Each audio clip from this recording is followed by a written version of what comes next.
Chris here from Over 40 Freaking Awesome. Well done on choosing to purchase the Operation Handsome Bastard video course. I'm really excited to help you get your life set up, get your ducks in a row to fit in all the lifestyle habits, sort out your training, sort out your diet so you can finally lose the weight and get in shape and thrive again after 40 or after 50 or whatever age you are. There is life in us old dogs yet. And over the course of this 8 video course, I'm going to show you exactly how to do that. Now, I know you're tempted to binge watch this whole video course. I know I probably would. If you do that, still promise me that you will come back to each individual video and tackle one video at a time. Because over the course of the 8 videos in the course, I'm going to give you a wee bit of homework, just a simple task in order to help you fit in whatever lifestyle habit it is that we're talking about. So for example, in the first video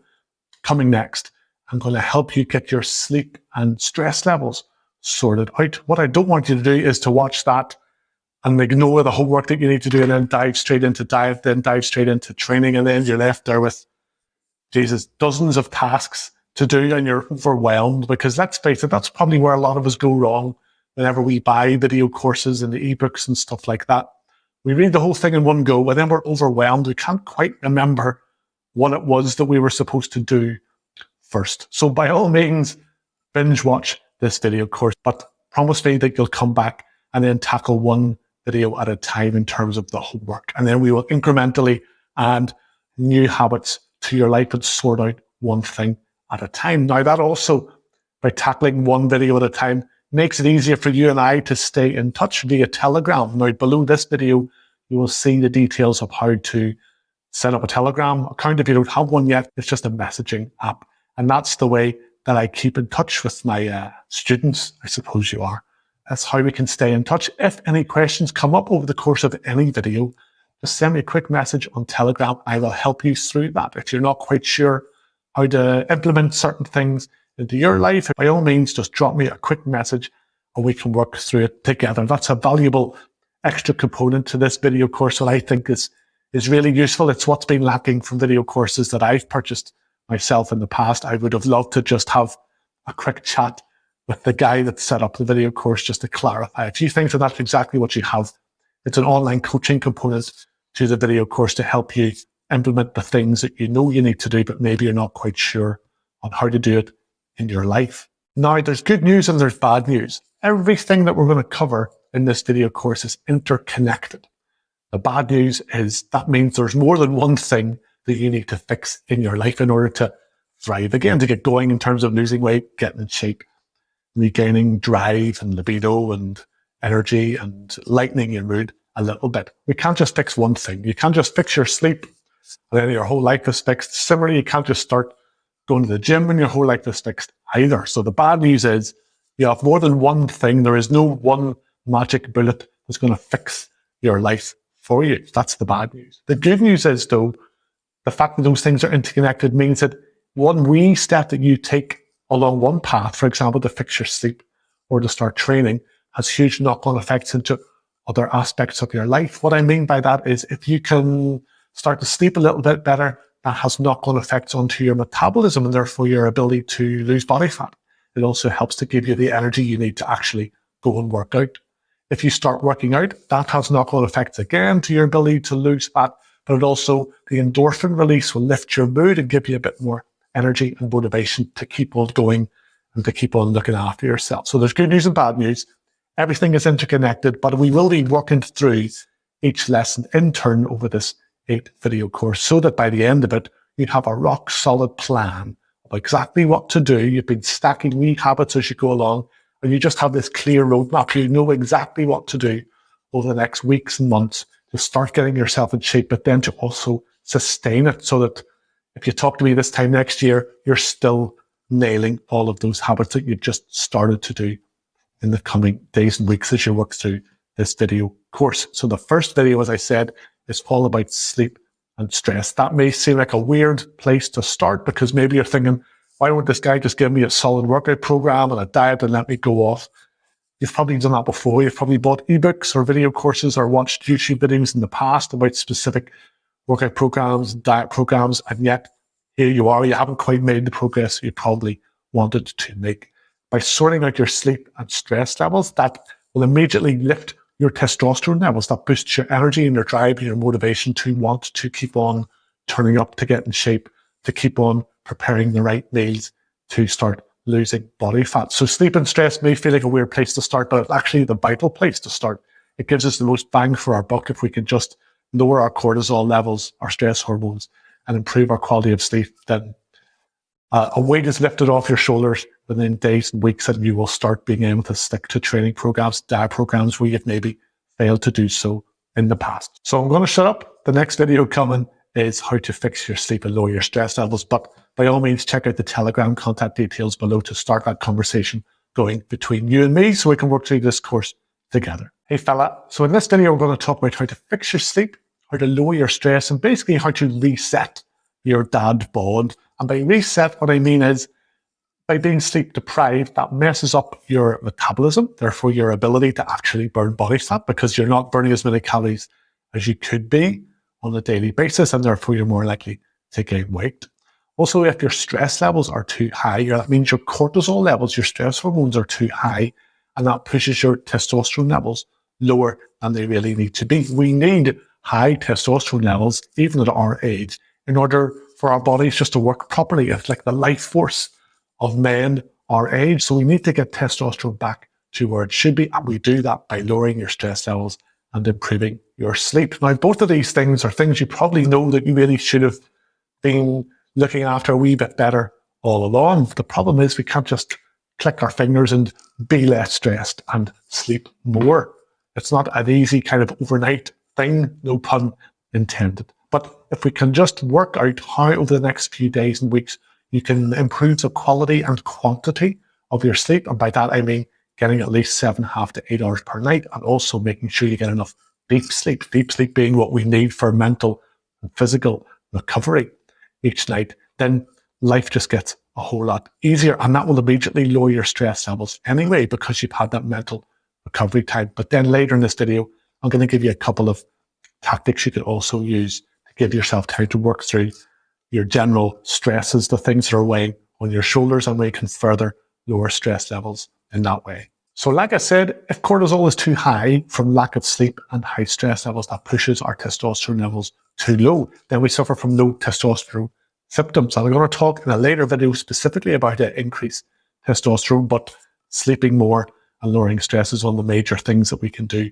to lift testosterone levels. The symptoms of low testosterone are ones you're probably already aware of. That's low libido, low energy, low mood, lack of motivation to do things. Also, a predisposition to probably putting on a bit of weight because your metabolism is messed up. Maybe you're losing a bit of muscle tone as well. You might have had more of an athletic build 10, 15, 20 years ago, and that seems to have gone now.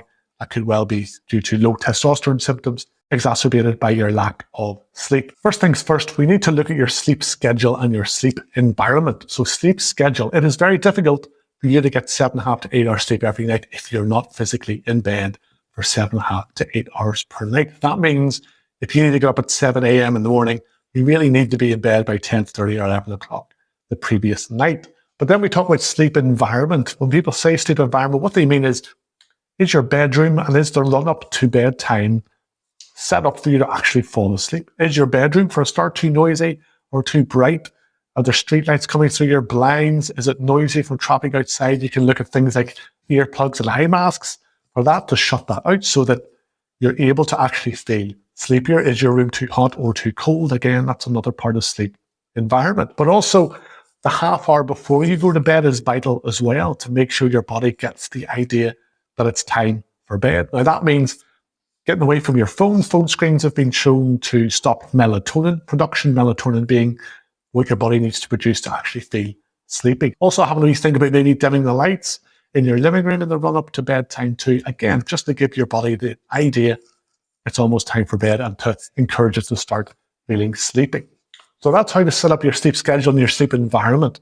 There are things that we do over the course of each day too, though, that kind of shoot ourselves in the foot in our ability to actually get enough sleep. So for example, caffeine. Caffeine has a half-life.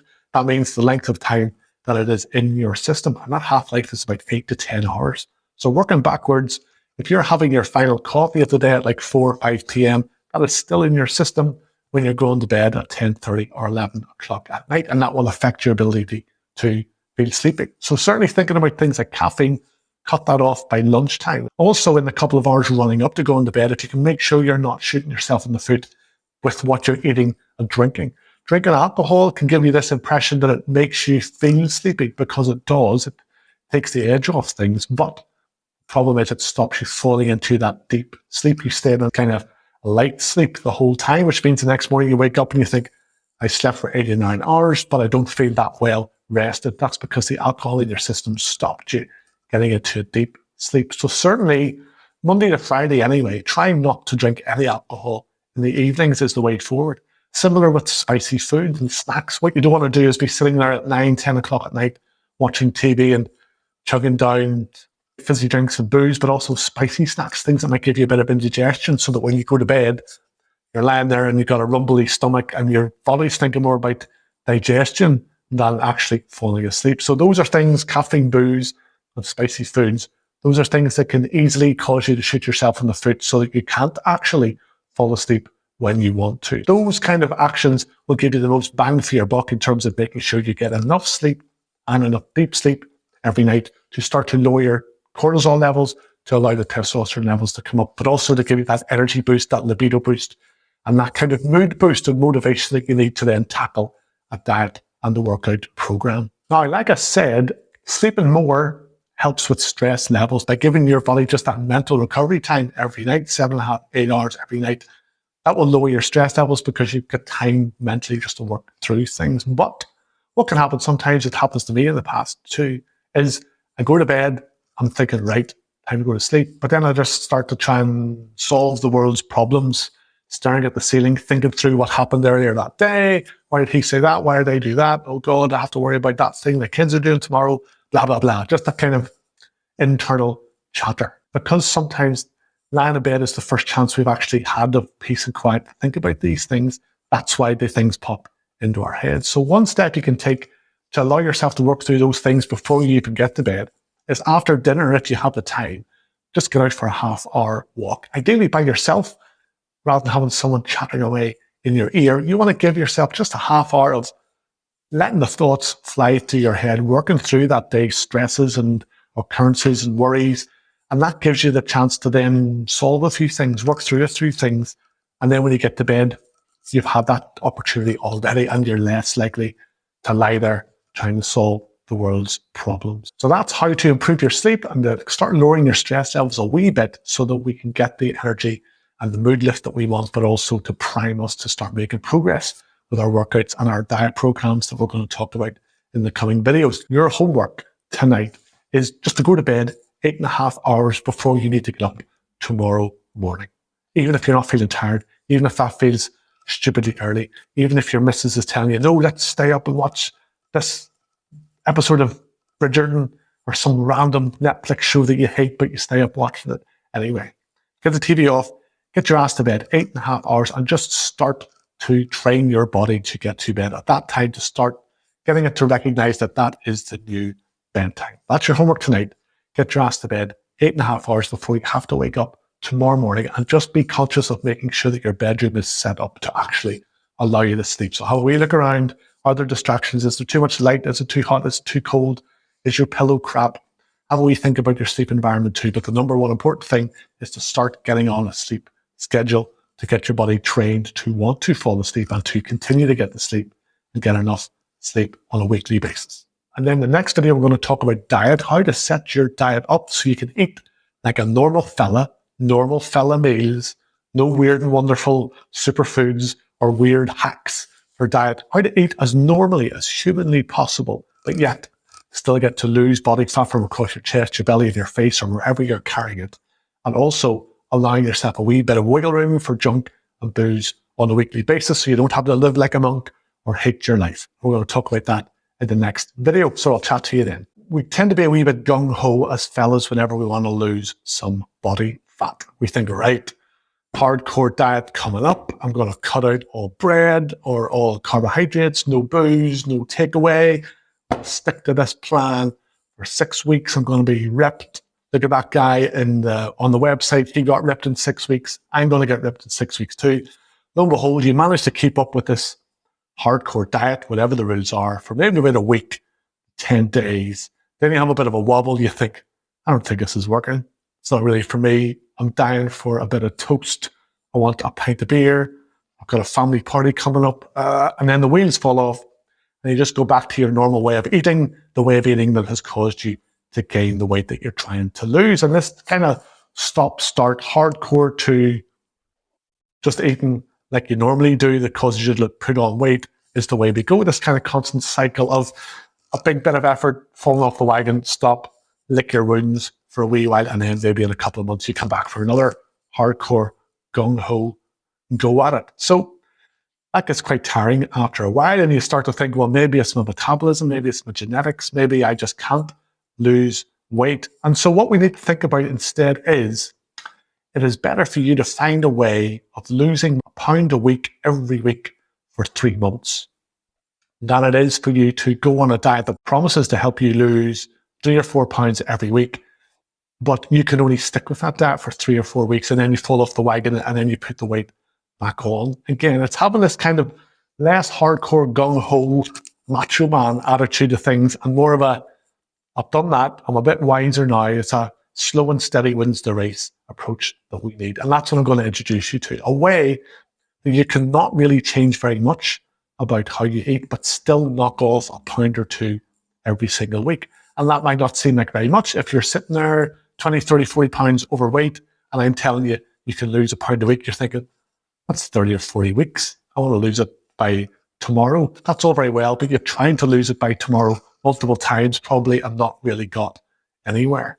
And what we want to do is stop you feeling like you're on a prison sentence and you can't wait to get out, because when you get out, you want to go back to eating normally. We want to introduce a new way of eating normally that coincidentally allows you to lose weight if you want to lose weight, but also maintain your weight and still get to enjoy all the foods that you love. So that's what I'm going to introduce you to now. So the overall approach is basically an 80-20 split between eating for health and eating for fun. And when I say fun, I mean all the foods that you probably think are bad or evil, or the ones that you can't really stop yourself overeating when you get the chance. You can still have all of those foods, but they can only make up about 20% of your diet. And that will help you lose the weight, because 80% of the time you're doing the hard work. You're going to be restricting calories. You're going to be eating what healthy foods you do like, and you're going to be controlling portion sizes, and you're going to be controlling how often over the course of the day that you eat. So for most people, for me, for example, that 80-20 split is Monday to Friday. I eat for health and well-being purposes. I eat the right thing rather than the thing that the wee voice in the head tells me I should really have. And then 20% of the time, so for me, the weekend, I have a bit of wiggle room. I have earned that wiggle room. I can guilt-free have takeout, go for restaurant meals, have a few pints with friends, have a few glasses of wine at home, eat some chips in front of the TV as I watch a movie with my wife, things like that. And that 80-20 split is something you can just sustain for as long as you want to sustain it, because you're not having to give up anything. So let's talk about meals. You're probably already wondering, well, what am I supposed to eat for breakfast? What's a good healthy lunch? What can I eat for dinner Monday to Friday? How does it all work? We're going to try and change as little as humanly possible about what you already eat, but we're going to restrict calories a wee bit so that by getting into a calorie deficit, you can start losing some body fat. Now, the best thing to do is to keep your dinners as sacred. If you're anything like me, you probably have 8 to 10 different dinners on rotation. Your kind of go-to family favorites that you and your family eat all the time. The worst thing would be for you to have to be on a diet where you have to make your own kind of diet person healthy meal alongside what everyone else is having, and then you look longingly at the big lasagna that everyone else is getting to eat while you chomp away on your carrot sticks and hummus or God knows what. We're going to keep your dinners exactly as they are. Keep on eating the same dinners, but just be mindful that your portion needs to be controlled. Even if it's your favorite dinner in the whole wide world, you need to restrict your portion to eat just enough to fill you up, and then no more. You need to cut yourself off. Also, when we look at your dinner plate, whatever you're having, your plate might not necessarily look the same way as everybody else's, because what we want your plate to look like is quite a lot of meat. So meat or fish or a protein source, whatever you're having, quite a lot of vegetables because you can't really overeat vegetables. Get those into you. Those are very filling, but also very low calorie. And also then the carbohydrates, so the pasta, the rice, the bread, the potatoes, the fries, whatever you're having, that needs to only really take up about a third of your plate. Because for most of us, we don't need that many carbohydrates on a daily basis because our work lives are fairly sedentary. Whilst I'm not saying you need to go on a keto diet or a super low carb diet, Monday to Friday, I would recommend that just a third of your dinner plate has the carbohydrates in it for whatever meal you're having. So that's dinners. Don't change the recipes, but just change what your plate looks like. Go back earlier than the day though, breakfasts and lunches. Now breakfasts, again, we want something very high protein. High protein means very filling. It helps us retain and build muscle, as I'm going to talk about whenever we talk about training too. You need to have an idea of maybe 2 or 3 different options for breakfast that are high protein. So things like 3 eggs and a piece of toast, or Greek yogurt and some fruits. Those are great kind of high protein, very filling breakfasts that will avoid you having that kind of dip in blood sugar mid-morning whenever you're hungry because you had cereal or just toast for your breakfast. And then you're grabbing muffins and bagels and cereal bars and bananas and trail mix and whatever, just to avoid feeling hungry between breakfast and lunch. We want you to go breakfast to lunch without eating anything in between. And we do that by making sure that breakfast is high protein. But then we move on to lunches as well. Whether you're working from home or whether you work in an office, you need to have a think about what you can easily make on a daily basis that, again, is very high protein. What I have for most of my lunches is either a big omelette. If I didn't have eggs for breakfast, I would have a 3 or 4 egg omelette with some random leftovers or cold cuts or cheese from the fridge thrown in as a filling, or a man salad. When I say man salad, I mean a seriously big looking salad, loads and loads of vegetables. So lettuce, cucumber, tomato, avocado, sweet corn, whatever you like on a salad, basically. You can't overdose on any of this, but you need a protein source to fill you up. Protein sources being things like tuna or chicken or turkey or even chopped up boiled eggs. There's eggs again. I love eggs. Those kind of protein sources, you need to have a big portion of that with your salad too, because again, we're trying to fill you up to get you through the dinner time without snacking on empty carbohydrates between meals. By eating like that Monday to Friday, that will get you into a calorie deficit. That means Monday to Friday, you are having to burn off some body fat. That then earns you that little bit of wiggle room to then cash in your junk and booze chips at the weekend. It means you can guilt-free go out for restaurant meals or get takeout or have a few beers or wine or whatever your kind of treat food is. You have earned these things. You eat them guilt-free.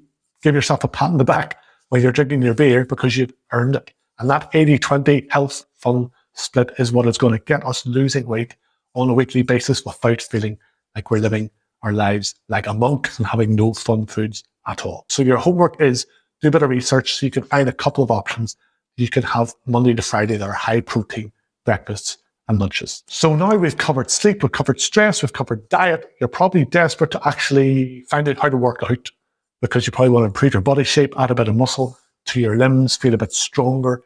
Again, maybe just have a body shape that you're proud of. And that's what we're talking about in the next video. It's how to structure your weekly workouts. So you're not devoting necessarily hours to training, but you are kind of doing the things that give you the most bang for your buck when you do get training, whether that's in the gym or at home. So that's what we're going to talk about in the next video, all about workouts and training. Now, what is fitness anyway? There's lots of types of fitness. You'll see people pounding the pavements, jogging, they are fit. You'll see people rolling up hills, they're fit too. You'll see guys lifting massive heavy weights in the gym, obscene weights. They're strong and they're fit in one way. You'll see other people doing weird, wonderful bodyweight exercises. They are also fit. Everyone's fit, but in their own kind of special way, I suppose. And so it's worth you thinking, what is fitness to me? Do you want to be able to run marathons? Do you want to be able to lift big, heavy weights? I'm going to assume in general, you have a more aesthetic goal like I do. As I've got over 40, I just want to look and feel mobile and I want to look good in a t-shirt. I just want to feel fit and strong. I don't really have any goals to run marathons or be able to do certain things or lift a certain weight. I just want to use the weights and the type of training so that I feel mobile and flexible and able to continue to kind of tackle life and do whatever I want as I age while looking decent at the same time. I'm going to assume that's your goal too. So when it comes to the types of fitness that we need, as guys in our 40s, 50s and beyond, we need aerobic fitness. So that's things like stamina, things you can do for 30, 40 minutes without getting out of breath. We need that just for getting through life, for going for walks with the family, for carrying shopping bags. If your missus trails you out on a shopping trip with her, we just need stamina to get through our life. So I'm going to explain to you how to fit in some aerobic exercise without necessarily having to devote your life to jogging or living on a treadmill or an exercise bike. Then we talk about anaerobic fitness. So that's things you can only do for 40, 50 seconds before something gets tired. In a cardiovascular sense, that's your heart. Your heart rate gets so high, your lung capacity, it gets affected and you can't do it anymore. So things like sprinting type fitness, where you can run up a flight of stairs without wheezing, that's a type of fitness that we need after 40. There's also anaerobic strength training. So that's what we need in terms of resistance training to work the muscles so that we can build muscles, so we can build strength, so that we can, as I said, look decent in a t-shirt, have a body shape that we're not embarrassed about taking our t-shirt off on the beach or in front of the missus and things like that. So those are the kind of 3 types of exercise we're going to try and fit in. But I know you're like me, you're very busy, you have 100 other things to do, you have kids to take places, your missus has errands that she wants you to run, possibly.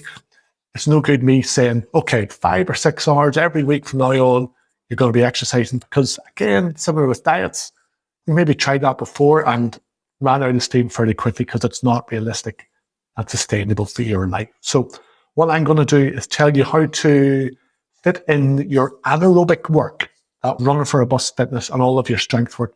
All we need for that is 2 hours per week. Then the aerobic side for stamina, I'm just going to encourage you to get out for as many brisk walks as possible. So brisk walks, you're in a hurry for something, take someone with you if you want, or like I said about lowering stress a couple of videos ago, go out by yourself. You're just trying to walk at a pace where you're late or something. So you can de-stress, but also you get your heart rate up a wee bit and you're building a bit of stamina. So using walking to run errands, whether that's after dinner, whether that's the weekends as well with the family, just trying to be more active in general.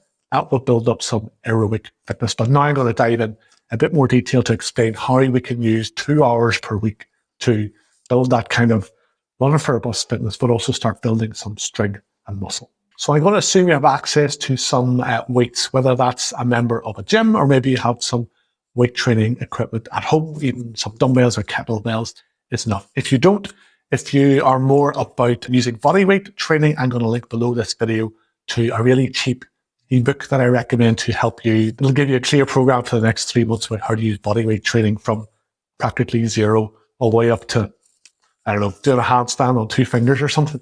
What I'm going to talk about though is using weights. Now I'm also going to link below this video to my Dad Bod Overhaul program, which you may have already downloaded. If you haven't, you can download it below. That's the same approach that I'm going to talk about now, which is using weight training more for aesthetics and muscle building as opposed to shifting big, massive heavy weights for 1 or 2 repetitions, which doesn't do much for your body shape. It may make you stronger, but at our age, we need longer to recover. That type of training will leave you feeling a wee bit more beaten up and you need longer recovery times between sessions. I much prefer training in a way that makes me leave the gym feeling energized and kind of pumped, a bit out of breath, but not completely dead. So if we go back to the 2 hours of training, I'm going to recommend you do 3 workouts per week. If 4 workouts per week of half an hour suits better than 3 workouts of 40 minutes, that's fine too. So we're going to have 3 muscle building workouts per week that last 40 minutes. 35 minutes of that is going to be weights. And then the last 5 minutes is when we're going to do our finishers, our kind of sprint fitness finishers. And I'll talk about that in a wee second. But for the first 35 minutes that you're in the gym, you need to have a mindset of get in, get it done, get out. So we're only going to have short rest periods. And again, that helps us burn calories as well because we're not sitting there for 5 minutes looking at our phones between sets. You need to have this mindset of do 1 set and then immediately you're counting down 30, 45 seconds until your next set is coming. We're doing short, sharp shocks to each body part. We're going to do 1 exercise for each body part and we're going to do 3 sets for each body part and we're going to do 6 exercises. I'm going to put all this information up on the screen, so hopefully it should be here right now. You're going to be doing a workout of 40 minutes.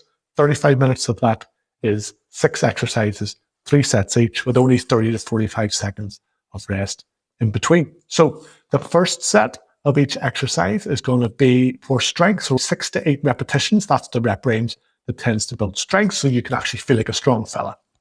After 30 to 45 seconds, so you're going to drop the weight by about 30 or 40%. Hopefully you have access to lighter weights quite easily and you're not faffing around trying to find different weight plates.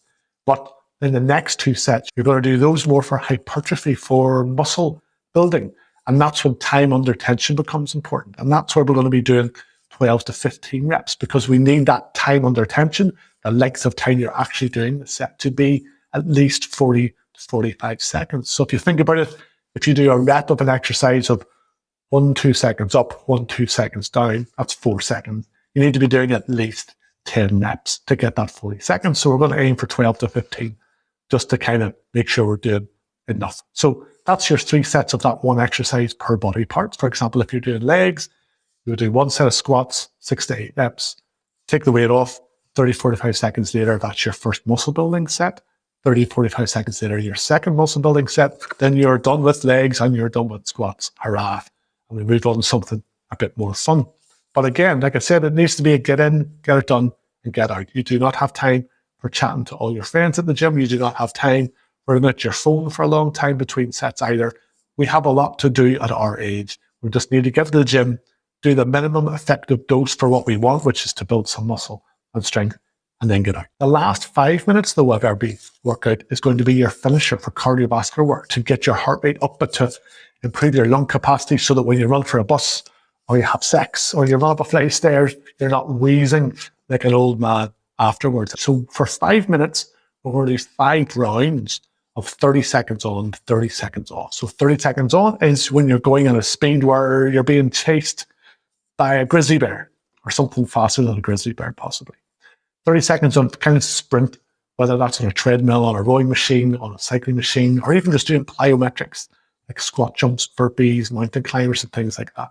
30 seconds on, 30 seconds off, where you bring the intensity right down to like a jogging pace or even stopping altogether, and then doing those rounds 5 times. That's your 5 minutes. That is literally all you need, because as you push yourself to go as fast as possible over the weeks and months, what is as fast as possible gets faster and faster because you're getting fitter. So you're going to train like that 3 times per week. Ideally, you'll be able to discuss this with the other people in your family to make sure that they do not get in your way, I suppose, of getting out to train when you want to train, because the worst thing is that you have a plan to go work out and then suddenly you find out you need to pick up wee Jimmy from soccer practice at 8 p.m. and that scuppers your elaborate plans, and then the wheels fall off your whole training program. So it's worth now, that's going to be your homework, it's worth having a wee chat with other people in your life that may need you to be around to help them with things, to make sure that you have 3 40-minute windows every week to work out. Hopefully 120 minutes per week isn't too much for you. It is a fairly high priority at our age to look after ourselves. You can use that Dad Bod Overhaul workout program is linked below. That will give you typical exercises and typical workout programs that you can do week in, week out, without necessarily getting bored, because you're getting to do new exercises all the time. And as I said, when it comes to aerobic fitness, just try and get out for as many walks as you can on a weekly basis, whether that's to run errands or whether it's going out for walks or hikes with the family. Just start to walk a wee bit more. That will have huge knock-on effects in terms of building some stamina for you. If you're not a member of a gym, join a gym, get a day pass, find a gym that's kind of what you want in terms of the clientele and the equipment that's available. You really don't need much, but every gym has its own kind of unique atmosphere, so it might be worth looking at a few. If you want to work out at home, you can get cheap dumbbell sets on Amazon or your local sporting goods store for less than $100 or £100 is all you need. Again, if you're not sure what to get, send me a question on Telegram. I'll send you some links that I've found online too. So remember, I'm in your corner here. I'm here to help you. I'm here to coach you to get you started with working out so you're absolutely clear on what to do and how to do it. So don't be a stranger on that front. But like I said, today's main homework is to make sure everyone else who relies on you knows that you're going to start working out 3 times a week for 40 minutes, and they may want to start coming out for walks with you as well in the near future.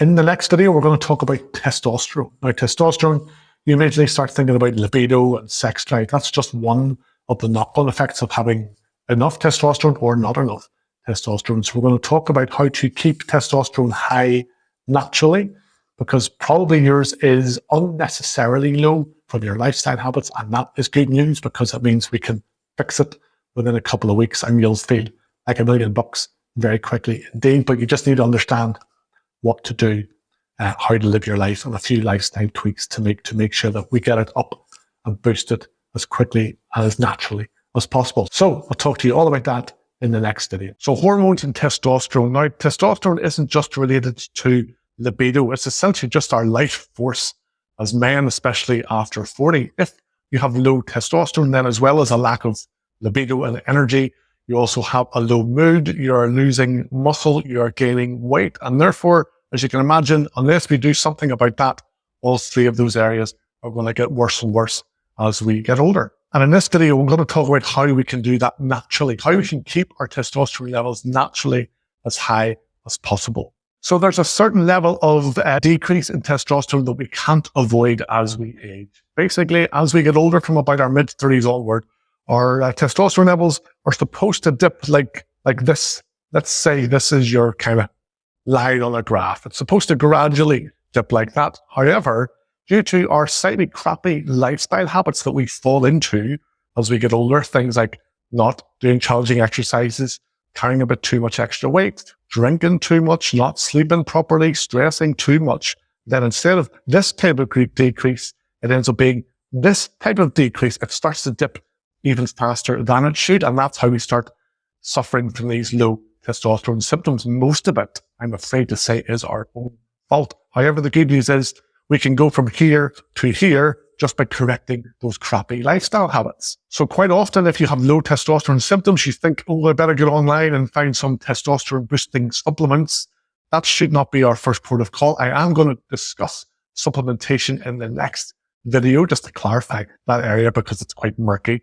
But what I want to talk about now in this video is the lifestyle habits that we can build in order to get testosterone levels back to where they should be at our age. Now, thanks to the 4 previous videos, you already probably have an inkling of the type of things I'm talking about. So the steps that I'm going to recommend you take in order to ensure that your natural testosterone production is as high as possible are: Monday to Friday, don't drink any alcohol to keep our estrogen levels low and boost testosterone levels.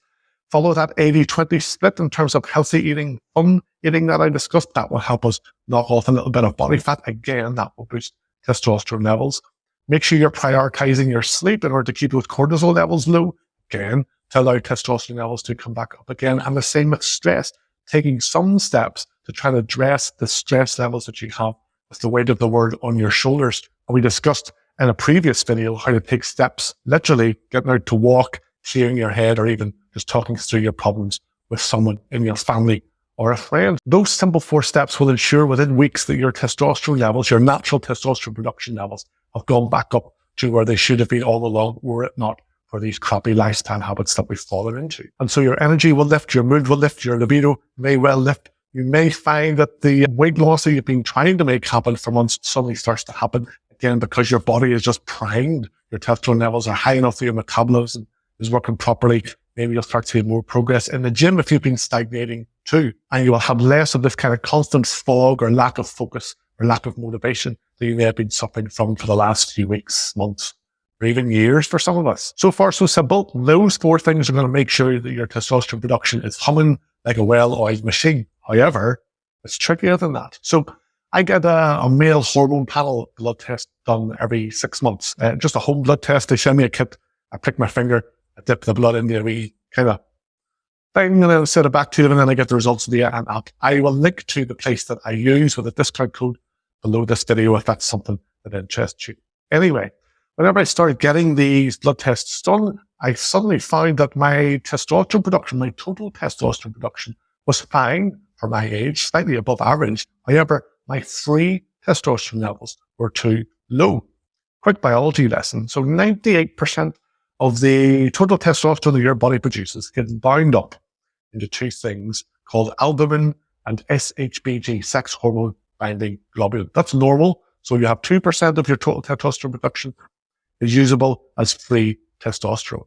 However, due to other lifestyle habits, that percentage can be even lower. You may find that 1% or even less than 1% of your natural total testosterone production is available as free testosterone. And that means that we have things like albumin and sex hormone binding globulin that are too high on a blood test will show this. Basically, those two things are stealing more of your testosterone than they should be, leaving you less free testosterone to feel like a manly man with all of those low testosterone symptoms. So it's not just as simple as you making sure that your total testosterone production is high. You also need to make sure that those two markers, albumin and sex hormone binding globulin, aren't stealing more than they should be. So how do we stop that happening? Well, with SHBG, there is a supplement that I'm going to talk about in the next video, but in general, high SHBG happens whenever you are stressed, physically stressed. For example, if you are overtraining, but if you're just going to the gym to work out 3-4 times a week, that won't be happening. That tends to happen with people that do an awful lot of manual work or long distance runners and people like that. But also, if you're on an overly restrictive diet for too long, then your SHBG levels will be far too high, leaving not much free testosterone for you. So that's why the 80-20 split that I was talking about diet-wise is ideal, because we're not on an overly restricted diet for too long. It's really only Monday to Friday where you're restricting calories, or we can stop SHBG getting too high just by making sure that we indulge a wee bit at the weekend. Great, actually works out well for us, that we're actually stuffing our faces with junk food a wee bit at the weekends in terms of testosterone production. Albumin, again, the other marker that can get bound to too much testosterone, if that is too high, that's normally a sign of dehydration. You're not drinking enough water. So my recommendation is obviously chug down as much water as you can throughout the day. You will end up having to go for a pee more often, but that's just more opportunities to read sports gossip websites. Again, it's a win-win situation for us. So there you go. Hope that's clear. That was just a basic primer on how to make sure your natural testosterone production is as high as possible and how to stop other markers binding to too much of your testosterone, causing your free testosterone to be too low and therefore you suffer from low testosterone symptoms. You will be aware, if you've spent any time online, that there is a plethora of testosterone boosting supplements, things that claim to make you feel like a 20-year-old with a constant boner brimming with energy within days. Most of them are completely useless and a complete waste of money. Believe me, I have wasted my money. Don't waste your money. But in the next video, I'm going to talk about supplementation because there are some cheap, simple, really available supplements we can take to boost testosterone again or make that process easier, but also just help us thrive in a health and well-being sense over 40. Again, it's just cheap and freely available stuff, nothing sketchy, but I'll talk about that in the next video. So let's talk supplements. As I mentioned in the previous video, I have been terrible for falling from a marketing blurb that overpromises and underdelivers on supplements that are claimed to be testosterone boosting or claimed to help me feel like $1 million within days. Most of them are completely useless. The supplements I'm going to talk about in this video, though, are fairly cheap, freely available things. You can get them from your local nutrition store or online. You don't need some sketchy contact in Mexico that's going to smuggle stuff over the border for you. The three main areas of supplements we're going to talk about are ones that help with hormonal balance. Then there's a supplement that's going to help with our prostate health, and another supplement that's going to help with joint health. Now, prostate and joint health sound like very boring, unsexy things, but there are two areas that can really hinder us being able to enjoy life unless we make sure that our joints and our prostate stay healthy as we age. So it's worth looking after those two things. But first, I'm going to jump in and talk about hormonal balance supplements. So most supplements that claim to be testosterone boosters actually just fix the crappy lifestyle habits that have caused your testosterone to be too low. None of them actually throw more testosterone into the mix. So the first one I'm going to talk about is ZMA. ZMA is a mix of zinc, magnesium, and vitamin B6. Zinc is great for natural testosterone production. Magnesium is great for helping us fall into a deep sleep, get a high quality sleep. Again, to make sure stress levels stay low, so testosterone levels can stay high. And then vitamin B6 also helps with nerve and muscle function as well as lowering anxiety and stress levels and helping keep our energy levels high as we get older. Then another supplement that will help with natural testosterone production is vitamin D3. So there's a reason whenever you're on vacation, you may feel a bit friskier. Vitamin D helps us with natural testosterone production, which is going to increase your libido. And so if I live in a Northern European country, outside it is miserable, like it always is in Ireland. I supplement every day with vitamin D3. I have 8,000 IUs per day, especially during the winter when we get bugger all sunlight. Now, we've talked previously about if your stress levels, if your cortisol levels are too high, that will suppress your testosterone levels too. So one supplement that can help to lower cortisol is ashwagandha. It's an Indian herb you can get in capsule form or powder form. Again, that's going to help to lower your cortisol levels, and there's plenty of studies that back that up, that it is efficient. It's been used for centuries in India to combat anxiety and stress. And then the final supplement I want to talk about in terms of hormonal imbalance is boron. So B-O-R-O-N. You may remember from chemistry class, 10 milligrams of boron has been shown to lower your SHBG levels. Now, remember from the previous video, you were listening, weren't you? SHBG, if too much of our total testosterone is bound to SHBG, then we don't have enough free testosterone, and then we suffer from no testosterone symptoms. So as much as I said in the previous video, making sure you're not on an overly restrictive diet and you're not overtraining, boron can also help to lower those SHBG levels very quickly, and that will give you that boost in free testosterone within a couple of days. So all of those supplements help with the kind of testosterone balance, making sure testosterone's up, making sure cortisol and things like that stay low so that testosterone can stay high. None of those have strong side effects. They all have lots of studies to back them up. They are not sketchy at all, and you can get them fairly cheaply on eBay or Amazon. They're commodity items at this stage. Just buy the cheapest one with the best reviews. There's no one brand that has a proprietary blend of vitamin D. Vitamin D is vitamin D. Just take some cheap vitamin D. Let's move on though to talk about those other supplements that help with prostate and joint health. So our prostate can get enlarged as we get older. What that does is can make you need more frequent urination, and especially overnight. This is a real pain in the ass, and I suffered from it. Literally every morning, 3 o'clock in the morning, I would wake up dying for a pee, having to run to the bathroom, having a pee, get back to bed, cross my fingers and hope that I fell asleep again. And quite often I didn't, and I just lay awake, and it was affecting my life, obviously, because the next day I felt like crap. So that's because your prostate gland can get enlarged. It pushes down your urethra, and then you need to pee more often. Or if you do go to pee, it's quite a weak dribble. I don't want to go into too much detail, but you know what I mean. It's not like that kind of fast flow that you had when you were in your 20s. That's from an enlarged prostate. So it's worth taking steps to make sure your prostate gland isn't enlarged. So I recommend taking saw palmetto. Again, just a freely available herb. Tons of studies back up that it decreases the size of the prostate. If, however, after taking saw palmetto for a few weeks, you still see no difference, it is worth going to see your doctor, obviously, because of maybe some other prostate issue that you have. I'm not saying saw palmetto stops you getting any prostate issues as you get older, but it's certainly very efficient at decreasing the size of an enlarged prostate if that's what's causing your frequent urination. The last supplement I'm going to talk about is for your joint health. Now, if like me, you often wake up in the morning and it takes a few minutes for you to not feel like the Tin Man from The Wizard of Oz. You feel a bit creaky, you've got a shoulder thing and a neck thing and a back thing and all sorts of things. And then over the course of the day, you kind of warm up and loosen up a wee bit. That's because your joints aren't in particularly good shape. Now, some of that's a side effect of just being a bit older. We've been doing yard work and maybe doing exercises in the gym, and some of that starts to take its toll after a few decades, obviously. However, there is a supplement, cod liver oil. It's almost like greasing your joints. Within days, it's one of the few supplements that I take. If I stop taking it within a week, I feel different. I feel clear. I don't feel as loose and as mobile as I do when I am taking it. You have an option, I suppose, when it comes to fish oil. You can either just take capsules.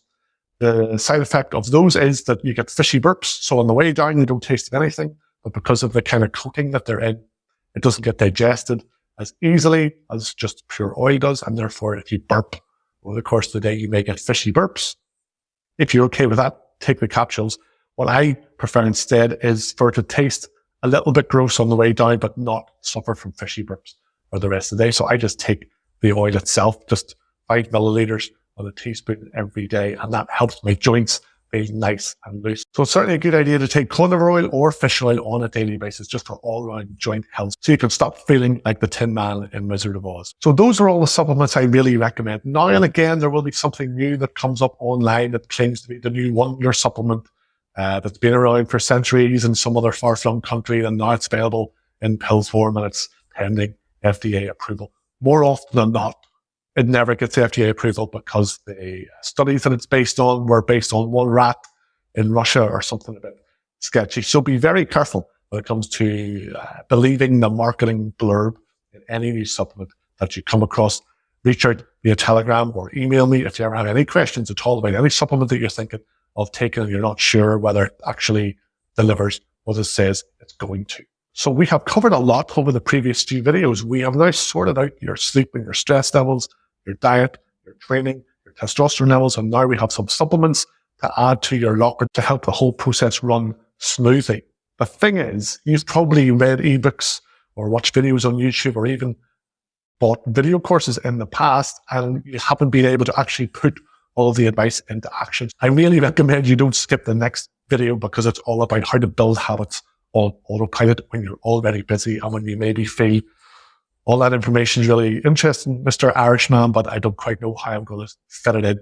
I'm going to tell you exactly in the next video how to fit it all in. So I'll talk to it. So this video for me is one of the most important ones of the whole course because it's going to finally give you the tools to take the information that we've looked at over the last few videos and put it into practice starting immediately. And the way we're going to do that is to not overwhelm yourself. So over the next 4 weeks, I encourage you to take 4 weeks to try and get all of these habits lined up. So that means week 1, focus on 1 or 2 new habits. Week 2, keep those habits going, but add in another couple. And then lo and behold, after 4 weeks, you have all these new lifestyle habits. But it's worth just briefly looking at the things that you now need to sort out in your life to make all this happen, to make sure that your diet habits and your lifestyle habits and your training habits eventually happen on autopilot. It's going to take a wee bit of work first and a bit of effort for you to figure out how to squeeze it into your life. So as I see it, there's 6 main things that we need to sort out before you even start. Things that unless you figure them out now, the wheels are going to fall off really quickly and you're going to get nowhere with your efforts to look after yourself and improve your body shape. So first one, training. It's all very well, I'm giving you a training program, but now you need to figure out, well, what days am I going to train?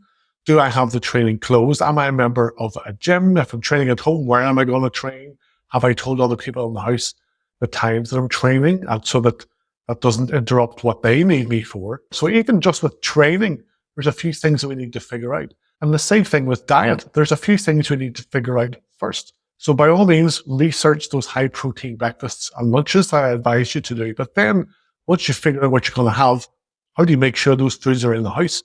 The person that does the grocery shopping needs to know, if that's not you, make sure that they know the quantities that you need when you need them, so the food is there when you need it. And I went over a few supplements in the previous video as well. There may be a few that you want to try. Where are you going to order them from? And also, what time of day are you going to take your supplements? Because it's a new habit, and starting a new habit, you're always advised to link it to an existing habit. So you need to find an existing habit you already do every day, and that's also going to be your new trigger to taking the supplements. And when we look at sleep and stress, what time do you need to get to bed to make sure that you get your 8-hour sleep every night? If you have a partner, do they know? Are they on board? If you want to get to bed at 10 p.m. and your partner says, no, we're going to watch this show, there's going to be a tense standoff in the living room before bedtime. So make sure you talk these things over with the other people in your house that may be affected. And one of the ways to de-stress that we discussed was to get out walking a bit more to clear your head. Have a think then about when are you going to do your walks? Is it something you can do after dinner maybe for half an hour? Is it something you can do during your lunch hour maybe at work? Is it something you can do a little bit at weekends, maybe when you have a bit more free time? You need to have a plan in place for when you're going to go for these walks and also when you're going to do your workouts, because if you don't, they're not going to happen. You know from past experience, things always come up. There's always something that you need to do around the house or for someone or for work that will get in the way unless you have it in your head, no, Wednesday 7 p.m. is the time that I go work out, or no, Saturday at 12 p.m. that's when I go for my walk. It needs to be an ingrained thing, a habit, an appointment that you're making with yourself. Otherwise, it's not going to happen. And then the 6th thing that you need to figure out is, well, what are you going to treat yourself to at the weekend? This is a fun thing you need to figure out. As that payoff for sticking to that healthy eating plan, we did agree that 20% of the time you should indulge a little bit. It's important that you know what you're planning to indulge in every weekend, because by having that in your head, whenever you have a wee bit of a wobble, maybe Wednesday or Thursday, you're tempted to have a few drinks or some junk, you can say to yourself, no, I remember Saturday we're getting pizza and I'm having a couple of pints of Guinness in front of the TV. That's another important thing that you need to figure out. And now immediately you're probably feeling overwhelmed. You're thinking, oh, that is a lot of stuff I need to figure out. Maybe I'm not quite ready to make any of these changes in my life. Let me stop you there. Instead, we're going to break it down. The next 4 weeks, we're going to have priorities every week. And by the end of those 4 weeks, you will have figured out all of that stuff that I've just taken you through. So for week 1, the main habit we need to nail is your sleep. Start getting more sleep.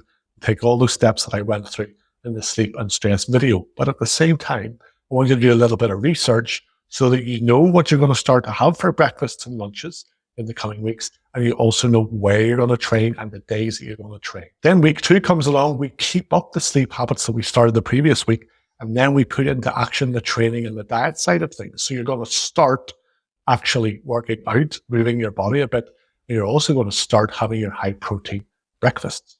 Then week 3 comes along. We keep up the sleep. We keep up the training. We keep up the breakfast. And we also bring in our high protein lunches. And we start trying to get out for a wee walk or two each week where we can. And then week 4 comes along. We keep up all of that stuff that we've just been building on over the last 3 weeks.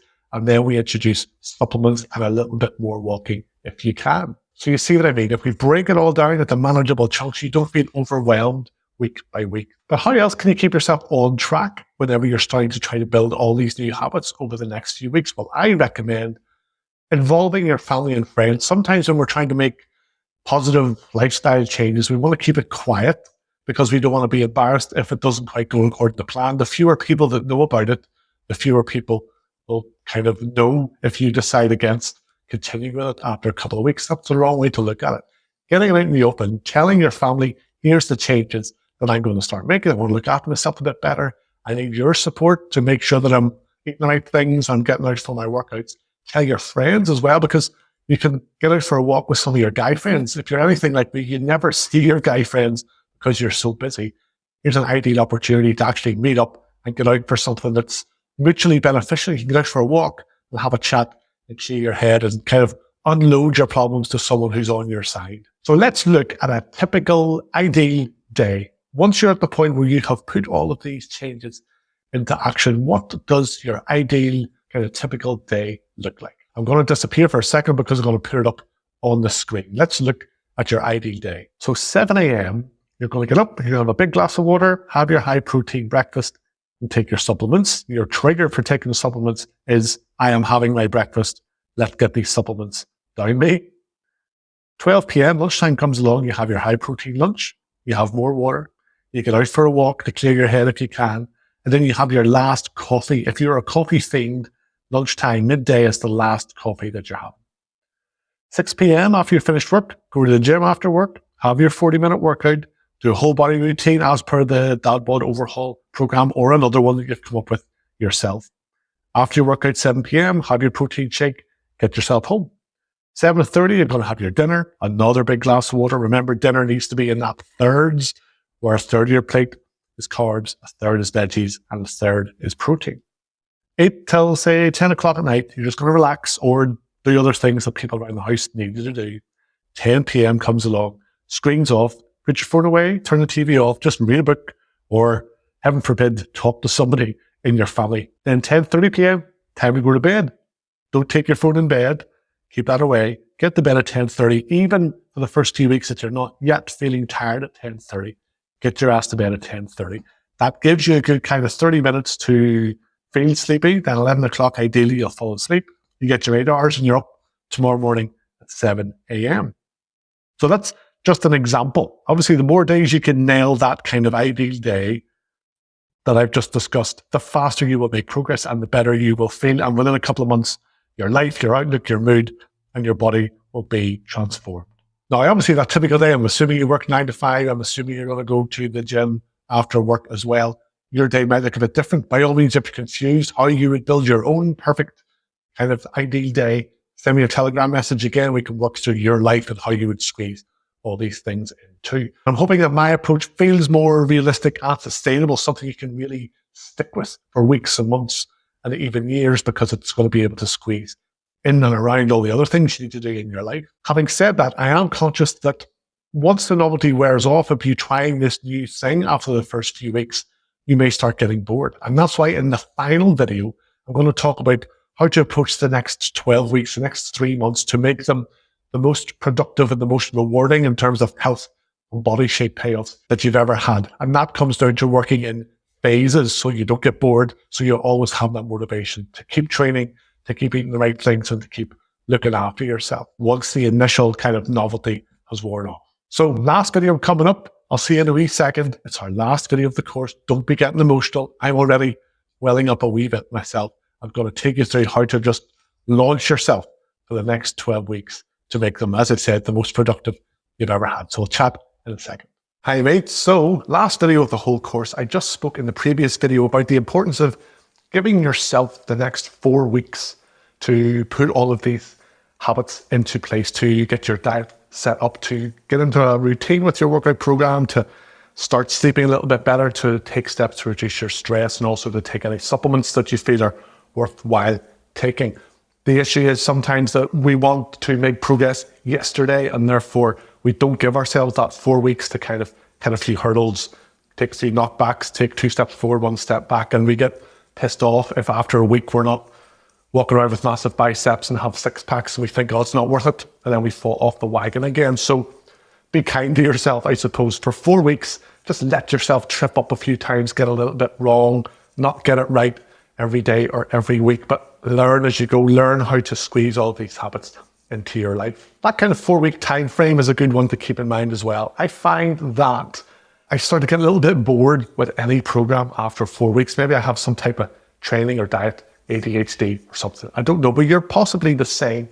After you follow some sort of program for about 3 or 4 weeks, you start tweaking things a wee bit, change it a little bit, and before you know it, the program that you're following looks nothing like the original program that you know works, but you start changing so much that it no longer works, and then you stop doing everything. So having a 4 week time frame in mind in everything that you do is worthwhile, because when you have a little bit of a wobble at the 2-3 week mark, you know, I only have 1 more week of this phase and then I'm going to change things a little bit, and that can help to keep you on track and stop you getting a little bit bored. So I want to talk about the next 12 weeks, what you're going to do for the next 12 weeks to stay on track. We talked about the initial 4 weeks being just you developing those habits, but beyond those next 4 weeks to the following 2 months, next 8 weeks, what are you going to do to stay on track, stay consistent, stay motivated, and make phenomenal progress? Because within 12 weeks, within 3 months, you will be amazed at what you can achieve if you can just stay on track. Within 12 weeks, you can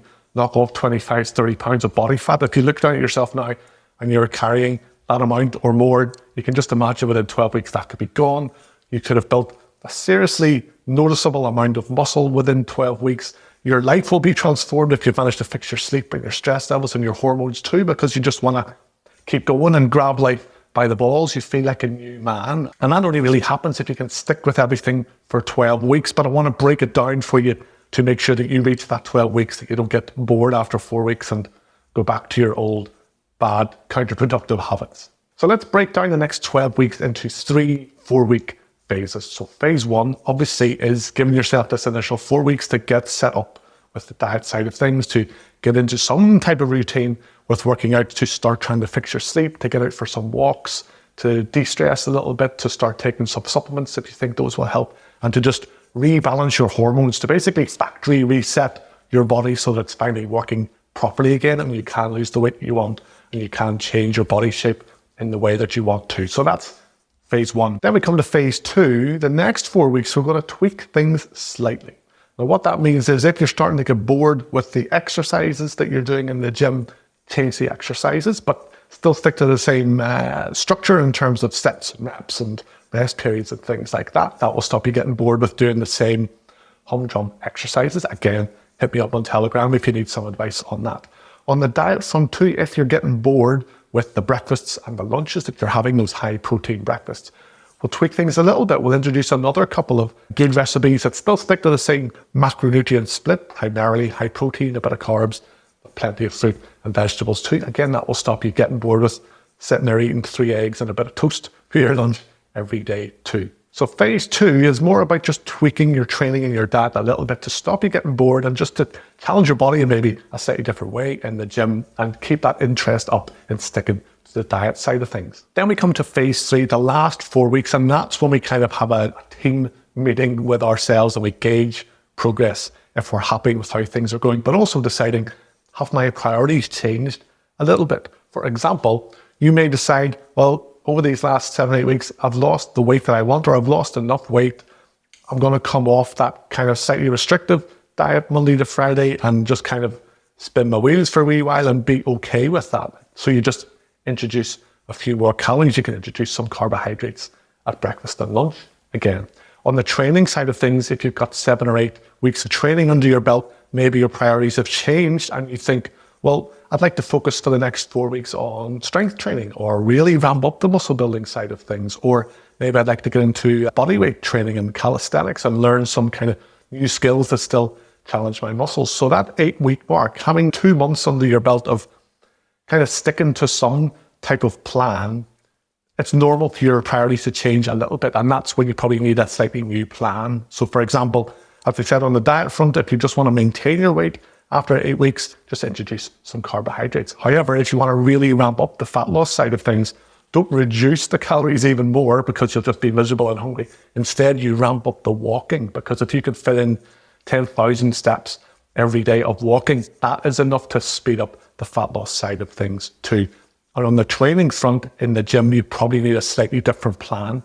After 8 weeks, if you do have a different priority, you need a strength training plan, or you need a different split to maybe work certain muscle groups harder in each workout than others, rather than those whole body routines that you've been following for the last 7 or 8 weeks. So those 3 phases, that's a good way for you to work. Phase 1, just sort your life out, get up and running. Phase 2, tweak things a little bit to stop getting bored. Phase 3, revisit your priorities and get yourself a slightly new plan if you need one. Now, it would be remiss of me to not mention that I do work with some guys on an online coaching basis in this kind of 12-week time frame to make sure that you nail every one of those 3 phases and you have the customized plans that you need as you go along. And any tweaks and questions that you have as we go along, we answer those through Zoom calls and daily Telegram check-ins. And that means you can't fail to make progress to knock off those 25 pounds to get a noticeable amount of muscle, because I am literally in your ear every day, making sure you're on track, you know what you're doing, you're sticking to the plan, but also making sure you're staying motivated